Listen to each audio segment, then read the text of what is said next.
Ça fait 2-3 minutes, c'est ça, à peu Oui, c'est près? ça, oui, c'est pas Eh très bien, long. ouais.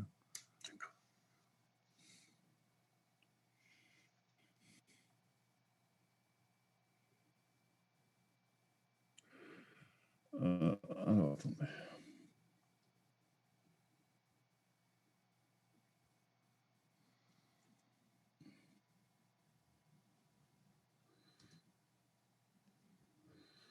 Donc, je me présente. Oui, Ensuite, donc mon intervention, oui. sur quoi elle va porter. Et puis peut-être un petit mot pour donner rendez-vous.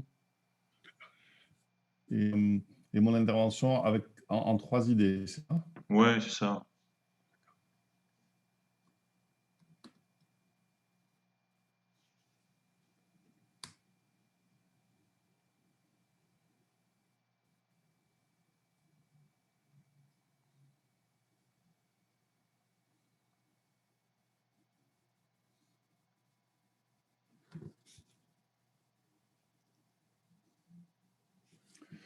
Hop, alors j'ai repris mon résumé.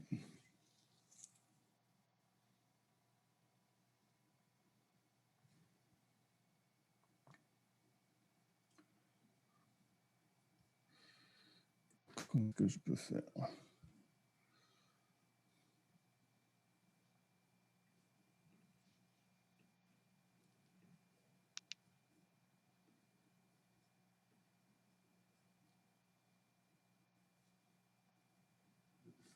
Bon, c'est bon. Bon, ben, c'est bon pour moi. On peut démarrer quand vous voulez. Vous pouvez peut-être commencer par vous présenter? Mhm. Vous enregistrez là? Oui, c'est bon. Ok, d'accord.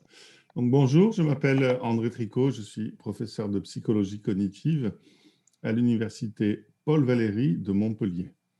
Euh, L'intervention que je vais faire porte sur le numérique au service de la formation et je vais essayer de montrer à la fois l'intérêt des outils numériques au service de la formation, mais aussi leurs limites. En gros, le contexte dans lequel nous sommes fait que euh, les, la pression due au changement de contexte, la pression en termes de compétences fait que nous, oulala, que nous, j'y arrive pas, On que peut nous le voulions, donc je couperai si vous voulez. je vais Vous pouvez la refaire, hein. éviter ça. Ouais, d'accord.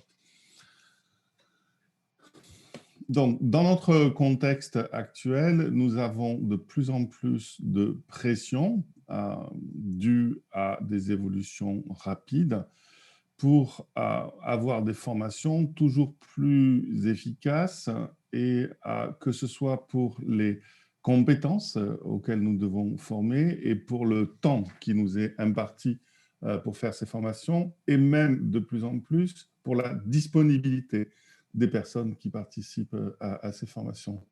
Bref, nous devons concevoir des formations qui sont encore et toujours plus efficaces qu'avant. La question qu'on se pose, c'est est-ce que les outils numériques peuvent contribuer à cette efficacité? Si on a l'état des connaissances issues des recherches dans ce domaine, alors on peut constater plusieurs choses.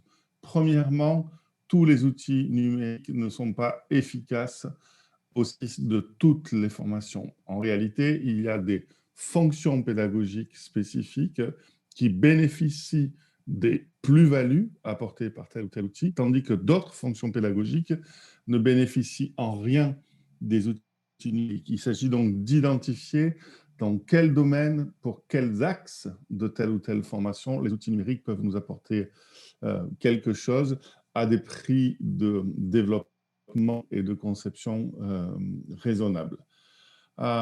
Sinon, investir dans le numérique au service de la formation peut très bien nous refaire le coup du e-learning au début des années 2000, des serious games dans les années 2010, c'est-à-dire de très gros investissements qui, pour l'essentiel, ont été des investissements à perte.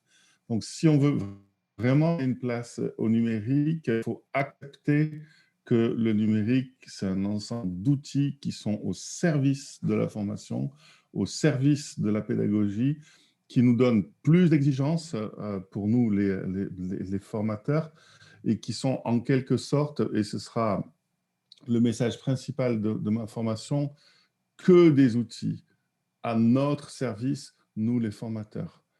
En rien des solutions toutes prêtes.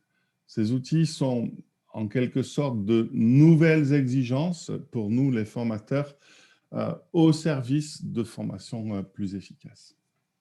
Merci. Est-ce que vous voulez donner un petit mot de rendez-vous ou est-ce que pour vous ça suffit? Ah oui, quelle forme Je ne sais plus je quel donne? jour vous intervenez. D'accord. Alors, c'est le 20 juin à 4. Allez, hop.